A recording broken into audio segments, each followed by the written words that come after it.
नमस्ते दोस्तों, आज हम बात करेंगे दो ऐसे सितारों की जिनका करिश्मा अपनी ही तरह का था, राजेश खन्ना और फिरोज खान। फिरोज खान एक दमदार शख्सियत, एक ऐसे अभिनेता जिन्होंने अपनी अनूठी शैली से सबका ध्यान खींचा। वे सिर्फ एक्टर ही नहीं थे, बल्कि उन्होंने कई फिल्मों का निर्देशन भी किया और उस दौर में सफलता के शिखर को छुआ जब राजेश खन्ना का जादू हर तरफ छाया हुआ था। अब सोचिए, जब ये दो दिग्गज एक साथ किसी फिल्म में काम कर रहे होंगे तो माहौल कैसा रहा होगा। दिलचस्प बात यह है कि उन्होंने लगभग 3 फिल्मों में साथ काम किया, जिनमें हमेशा राजेश खन्ना मुख्य भूमिका में रहे और फिरोज खान को अक्सर सहायक अभिनेता के तौर पर देखा गया। हालांकि जब फिल्में रिलीज हुईं, तो फिरोज खान को भी उतनी ही तारीफें मिली जितनी राजेश खन्ना को, और यह बात काका को कुछ खास पसंद नहीं आई। एक फिल्म की शूटिंग के दौरान राजेश खन्ना को यह एहसास हो गया था कि फिरोज खान उन पर भारी पड़ सकते हैं, और फिल्म रिलीज होने के बाद उनका यह शक सच साबित हुआ। राजेश खन्ना और फिरोज खान के फिल्मी करियर की शुरुआत में सिर्फ 6 साल का अंतर था। इन दोनों कलाकारों ने अपने अपने करियर में कई यादगार फिल्में दी। औरत एक ऐसी फिल्म थी जो राजेश खन्ना के सुपरस्टार बनने से पहले आई थी, और इसमें दोनों ने साथ काम किया था। राजेश खन्ना ने 1966 में आखिरी खत से बॉलीवुड में कदम रखा, जो 1967 में भारत की पहली ऑस्कर एंट्री भी बनी। हालांकि फिरोज खान भी अपने आगे किसी को कुछ नहीं समझते थे और उन्हें कभी अपना प्रतिस्पर्धी नहीं मानते थे, क्योंकि वे खुद को सीनियर मानते थे और वास्तव में थे भी। हिंदी फिल्म इंडस्ट्री में फिरोज खान राजेश खन्ना से सीनियर थे, लेकिन वे कुछ कर नहीं सके, इसलिए राजेश खन्ना ने उन्हें नजरअंदाज करना शुरू कर दिया, क्योंकि उस समय वे ज्यादा कुछ कर भी नहीं सकते थे। उस दौर की रिपोर्ट्स की माने तो जब फिल्म का शुरुआती ट्रायल दिखाया गया तो फिरोज खान की खूब तारीफ हुई थी। आदमी और इंसान के बाद यह दूसरी बार था जब हैंडसम फिरोज खान को सेकंड लीड रोल में देखा गया, और यह सब देखकर वे थोड़े अपसेट हो गए थे। हालांकि उन्होंने समझदारी से उस दौर का सामना किया। फिरोज खान और राजेश खन्ना की बात हो रही है तो एक और फिल्म का जिक्र करना जरूरी है, हॉलीवुड की क्लासिक फिल्म द गॉडफादर, जिसने कई बॉलीवुड फिल्मों को प्रेरित किया। और ऐसी ही एक फिल्म थी धर्मात्मा। यह हिंदी फिल्म 48 साल पहले 30 अप्रैल 1975 को रिलीज हुई थी, और इसके हीरो और निर्देशक फिरोज खान थे। लेकिन क्या आप जानते हैं कि धर्मात्मा में मुख्य भूमिका सुपरस्टार राजेश खन्ना को निभानी थी? रिपोर्ट्स के अनुसार फिरोज खान ने राजेश खन्ना से संपर्क किया था और दोनों धर्मात्मा के लिए बातचीत कर रहे थे, लेकिन किसी कारणवश कास्टिंग नहीं हो पाई।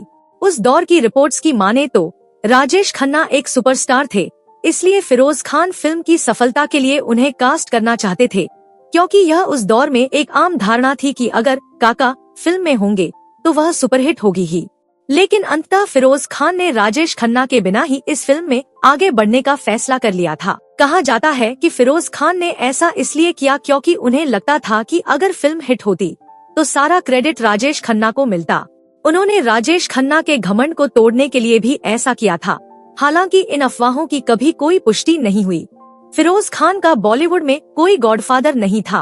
उन्होंने अपने करियर की शुरुआत लोकजट फिल्मों से की, बाद में खुद को एक सफल अभिनेता के रूप में स्थापित किया और फिर निर्देशन में कदम रखा। उनकी निर्देशन की शुरुआत 1971 की फिल्म अपराध से हुई, जिसमें वे मुमताज के साथ थे।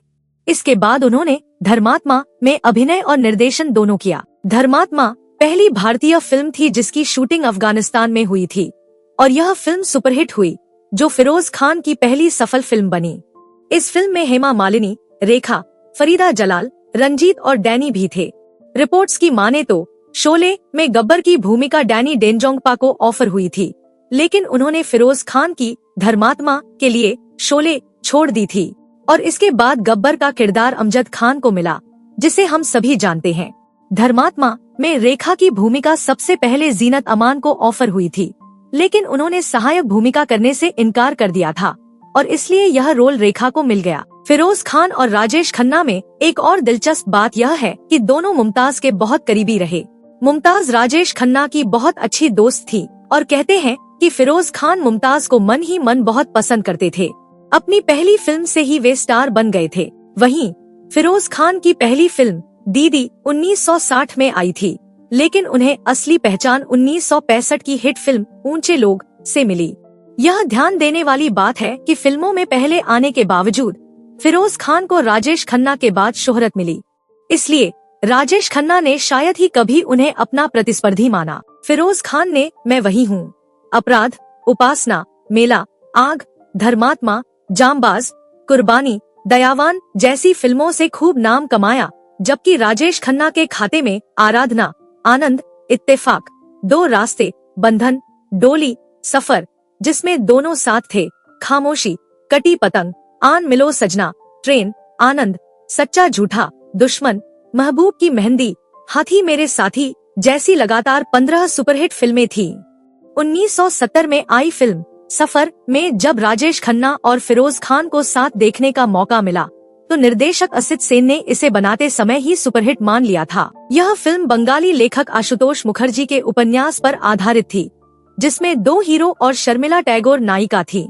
यह फिल्म 1969 से 1971 के बीच राजेश खन्ना की लगातार 17 सुपरहिट फिल्मों की श्रृंखला का हिस्सा थी। फिरोज खान के साथ राजेश खन्ना की यह दूसरी फिल्म थी। इससे पहले दोनों 1967 की फिल्म औरत में साथ आए थे, जो बॉक्स ऑफिस पर असफल रही थी। औरत में फिरोज खान का रोल बहुत छोटा था, उनके कुछ ही सीन थे, लेकिन सफर में उन्हें राजेश खन्ना के लगभग बराबर का रोल मिला। और दिलचस्प बात यह है कि फिल्म के अंत में दोनों ही किरदारों की मौत हो जाती है। रिलीज के बाद दर्शकों ने राजेश खन्ना और फिरोज खान दोनों को समान प्यार दिया और उनकी खूब तारीफ की। और जब फिल्म बनकर तैयार हुई तो राजेश खन्ना इस बात से थोड़े नाराज थे कि फिरोज खान को भी उतनी ही वाहवाही मिली जितनी उन्हें मिली थी, खासकर जब 1970 तक वे सुपरस्टार बन चुके थे। हालांकि दोनों का रिश्ता आगे नहीं बढ़ पाया। इस तरीके से फिरोज खान का फिल्मी करियर रहा। तो दोस्तों, राजेश खन्ना और फिरोज खान के इस दिलचस्प किस्से पर आपकी क्या राय है? कमेंट करके हमें जरूर बताएं और चैनल को सब्सक्राइब करना न भूलें।